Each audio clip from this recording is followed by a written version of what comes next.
and thank you, Imam Malik, for that beautiful presentation to really set the tone for today.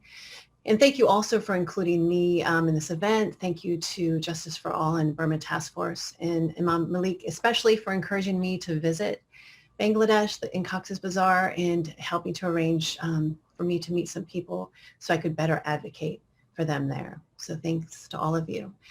As he mentioned, I'm a commissioner on the U.S. Commission on International Religious Freedom, or we call ourselves USCIRF. We are a bipartisan independent government agency with a congressional mandate to assess religious freedom conditions abroad using an international standard and then make recommendations to the President, the Secretary of State, and to Congress. And there are 9 of us commissioners, and we're bipartisan. I was appointed by the President, but others have been appointed by either Republican or Democratic leaders in the House and Senate. And we also have a professional staff based in Washington, D.C. I was able to join an official USCIRF delegation trip to Burma with my colleague Anarima Bargova last May, and she'll be speaking later today. We were able to meet with government officials in Naypyidaw as well as Yangon and other religious and civic leaders, human rights advocates, and persecuted communities. And afterwards, in my own capacity, I spent 3 days in the refugee camps in Cox's Bazars, meeting with Rohingya who had fled Burma. Overall, I think I collected about 36 stories of survivors. I met with groups of imams, young men, women, children, families. I even heard new information of how conditions for religious freedom had deteriorated for years before, that this wasn't a surprise attack, that this had many years had led up to the atrocities that occurred on October 27th. And I also learned a lot about the fears that people had about returning and what they needed in order to feel safe. So here officially my capacity as a USCIRF commissioner, and I did want to share some findings and some recommendations that we have. First, I wanted to share that we at USCIRF are disappointed with the lack of progress on religious freedom for Rohingya Muslims who are still in Burma. As you know, on that date in August, the Burmese military launched a genocidal campaign in the Rakhine State under the pretext of targeting insurgents. There was broad documentation of Burmese military units involved in indiscriminate killings of civilians, mass rape, and other sexual violence, and arbitrary detentions and arrests. Both government authorities and mobs have shuttered and destroyed mosques, prevented Rohingya from worshiping or attending religious schools.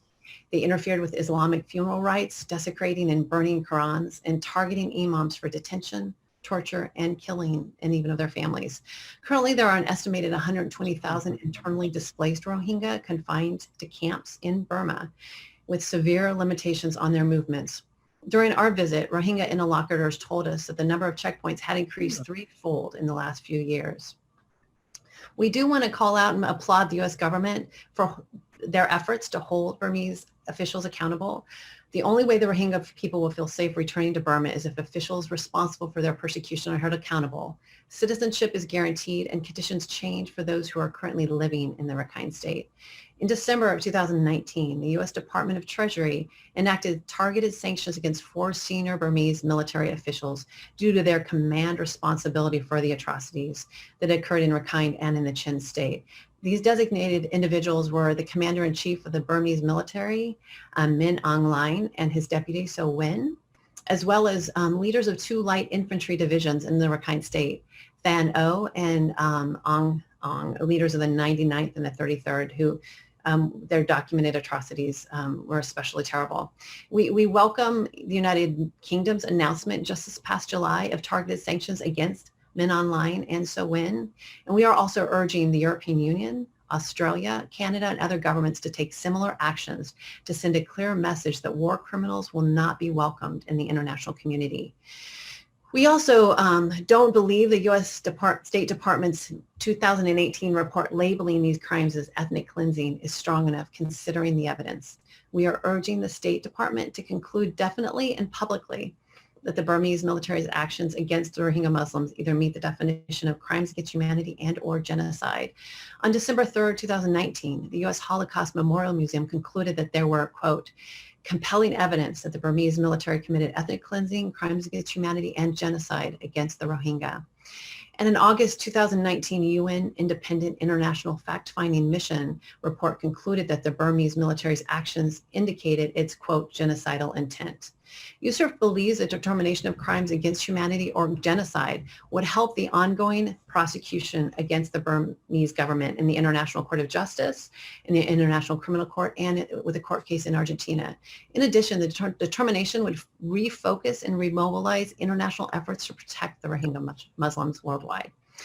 We welcome these ongoing court cases against the Burmese government, and we urge the U.S. government to support them. USCIRF believes that the U.S. government can and should support these cases by collecting, preserving, and analyzing evidence of international crimes committed against the Rohingya. A public declaration of U.S. support would help increase international pressure on the Burmese government to cooperate with these three major investigations. The first case is in the International Court of Justice, or the ICJ. On November 11th, 2019, Gambia instituted proceedings against Burma before the ICJ, alleging violations of the Genocide Convention. And on January 23rd, 2020, the ICJ unanimously granted provisional measures requiring that the Burmese government, quote, take all measures within its power to ensure the military and irregular armed units, quote, do not commit acts of genocide against the Rohingya. In May, the Burmese government submitted its first report on its compliance with the ICJ's ruling, but the report has not yet been made public. The next court case is the International Criminal Court case.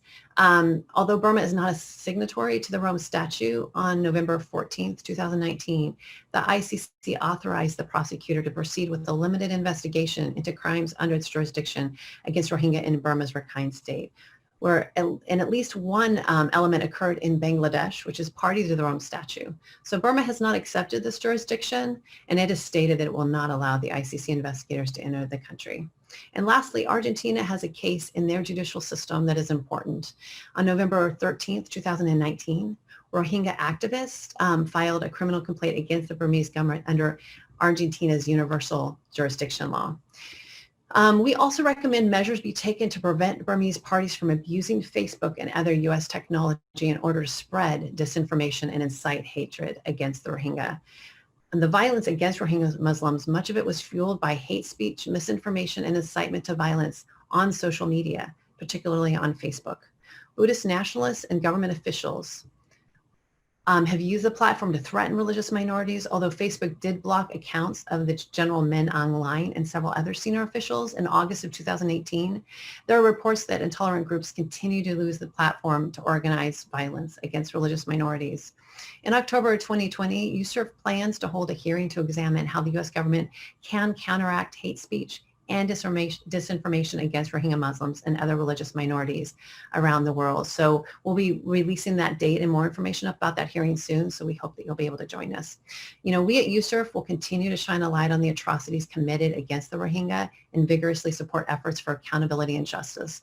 We also will continue to urge the U.S. government and the international community to use all the tools at their disposal to pressure Burma to change the conditions on the ground for the Rohingyas there and for Christians and other religious minorities. Thank you so much for having me today. The community, and unfortunately, you know, the conditions in Sinjar are no different now than they were 6 years ago. So, you know, the international community did not step up the way they should have.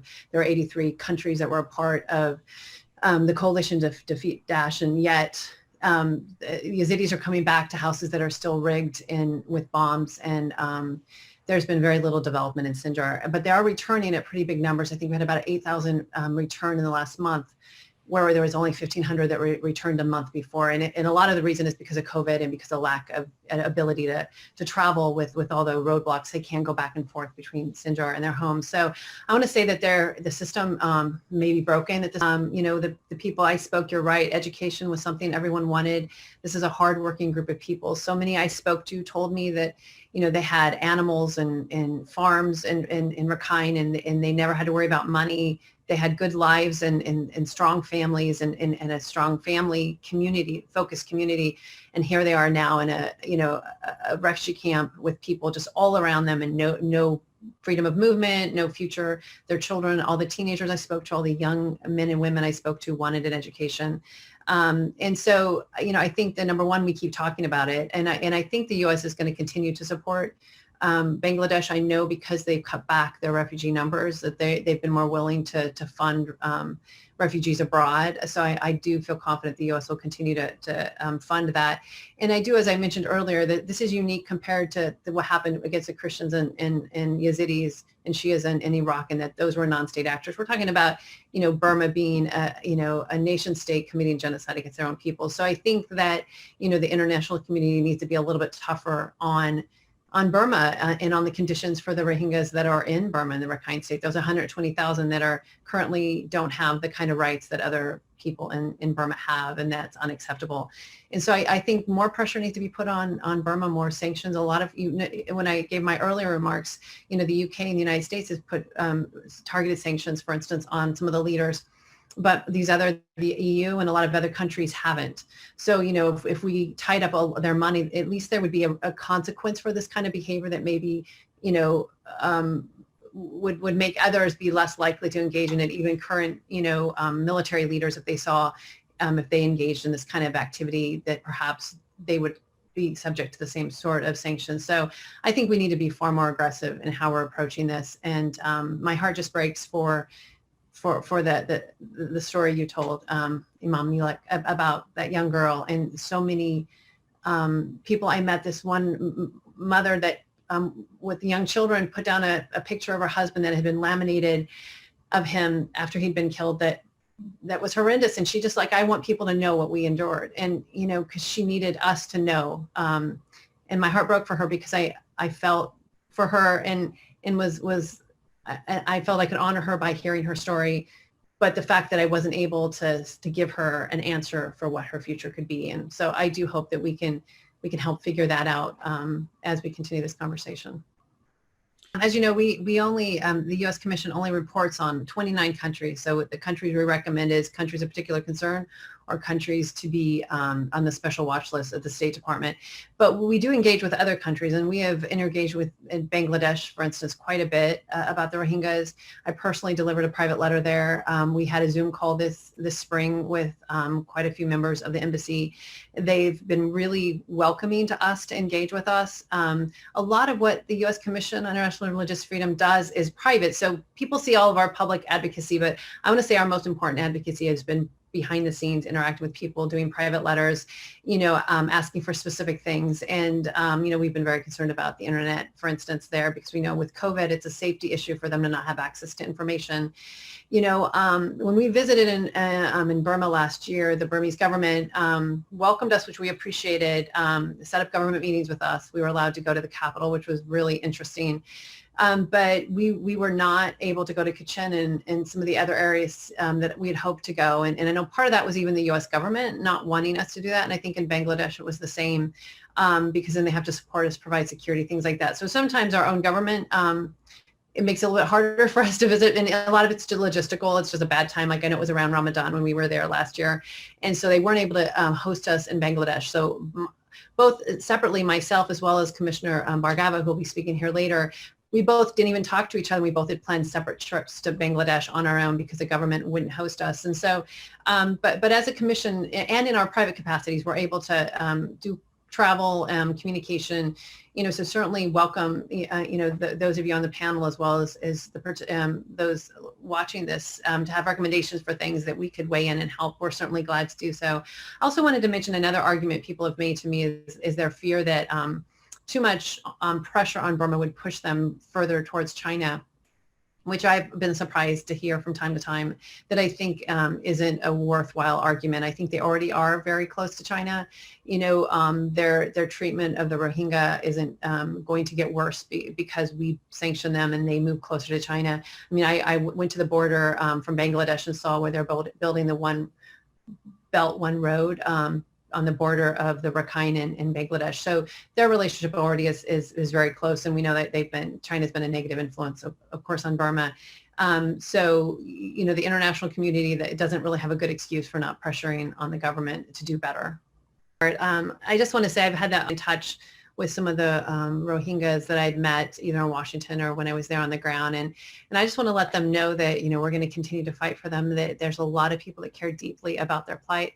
And I also think it's to me, it's like a two-pronged approach. It's like fighting for a future but also fighting for you now to lighten your load, whether it be the internet or to make sure the food is available, making sure, that we're advocating so your children can have an education. So I think, it's wanting to look for the future, but it's also wanting to be able to let you know that we care about those things that you're going through right now, and that we're going to continue to advocate for you, and do our best to be a voice for you.